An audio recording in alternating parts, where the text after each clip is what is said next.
এই বিড়ালকে কখনো আপনারা কষ্ট দিবেন না। বিড়ালকে আদর করবেন, বিড়ালকে ভালো মতো পুষবেন।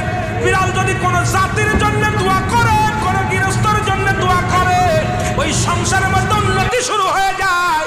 ওই সংসারের মধ্যে আর এক নাম্বার হলো, যে ঘরে বিড়াল থাকে সেই ঘরে জিন আসতে পারে না, জিন বাস করতে পারে না।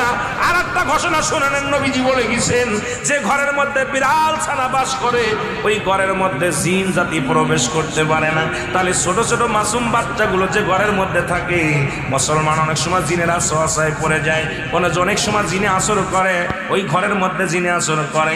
যে ঘরের মধ্যে বিড়ালকে আদর করে বিড়াল থাকে, ওই ঘরের মধ্যে বিলাই বিড়াল বিড়াল বিলাই বিলাই, এইটা যার ঘরের মধ্যে আছে এই ঘরের মধ্যে দুষ্ট জিনেরা আসতে পারে না। জোরে জোরে চিল্লায় বলা যাবে না মারহাবা।